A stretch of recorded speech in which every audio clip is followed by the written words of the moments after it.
let me just paint a picture for you. And if, you know, a lot of the families that we serve in upstate New York kind of look like they're in second or third generation, or the transition between second and third. They're typically, you know, let's put it at, they're running somewhere between 20 and $100 million of revenue. The focus for the family is mostly on the business. Okay. Yes. So now based on what we just talked about, there's three there. I mean, we know that there's more than that. It's much more dynamic than this one, but I'm going to simplify it a little bit. From the family side, you're working through the family council, the family governance. You're putting those rules in place. On the business side, you're putting together your leadership team, your management team, and that is a mix of family and non-family members that are running the business. Right.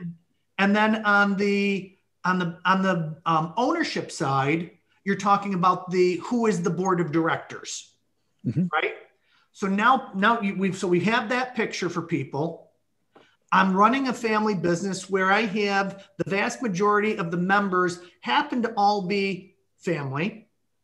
The vast majority of members are owners, and the vast majority of members are management. Right. How do you help them to separate those pieces and create a rhythm in which that they can pull those pieces apart to make that work for them? Well, that's a whole nother episode, isn't it?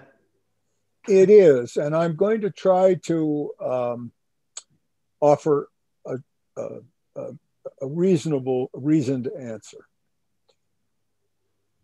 We live in a time of positive psychology.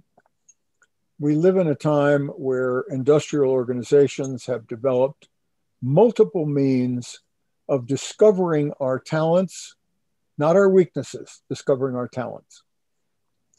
In the years, Michael, that I was active, I'm now mostly, as you know, retired.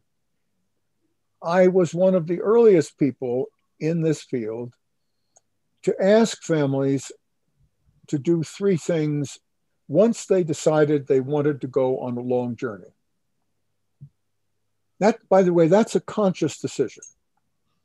Are we interested in a short-term process, or are we interested in long-term? Are we interested in 7-generation thinking, as the Iroquois taught us up in your region of New York, or not? If we're not, it's fine. But then lots of what I'm going to say is meaningless. In fact, lots of what we discussed this morning is meaningless.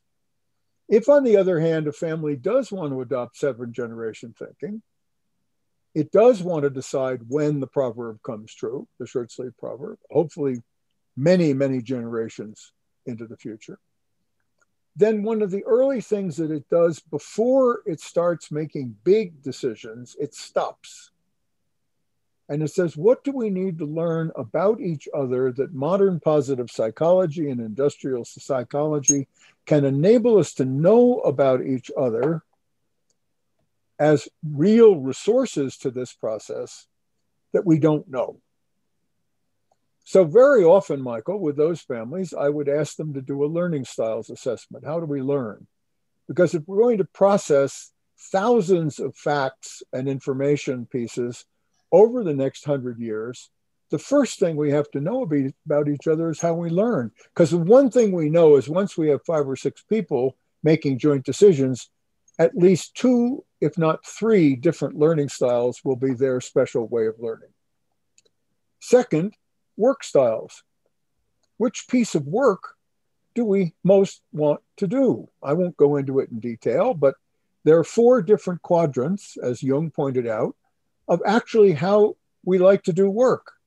Well, if we're going to be doing a lot of decisions that then generate work to do, it matters hugely to know which one of those 4 kinds of work we most like to do. And then Enneagram, what's our personality? That's hugely valuable. And then some pretty good learning about making difficult decisions, having difficult conversations. Well, let me just tell you that if a family pauses That's the key word. It pauses at the point that it says, we want to do 7-generation thinking. We want to be a family of affinity. We want to seek to enhance the journeys of happiness of each member toward all the boats rising. When they make that conscious, deep, spiritual capital decision, then you don't start, you pause. And in the pause, you go and find these resources about who you are, what you can know about each other, so that when you then start picking up the joint decisions that are the journey of that 7-generation thinking, you know who to rely on for what kind of decision. You actually find trustees, believe it or not, who are congruent with your journey and who do all those tests too. Who are you? If I'm going to be in an intimate family journey with you as my trustee inside that family circle, I need to know who you are, not your biography. Right. Well, the point is, pauses lead to great growth.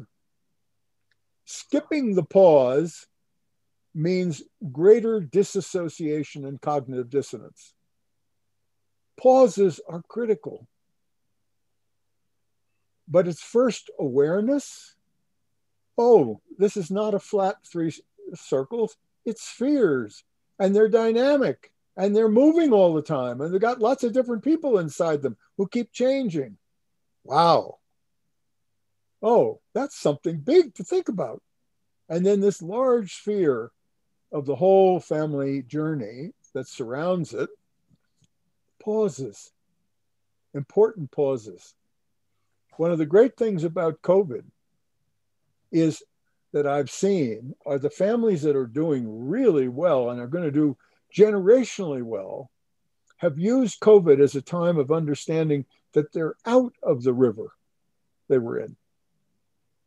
They're sitting on the bank and they didn't try to dive back in that river. They said, no.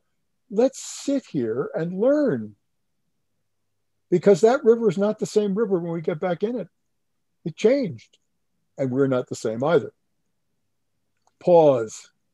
Pauses are so important for gathering information, gathering knowledge, gathering even a little wisdom. Time to think. Time to think.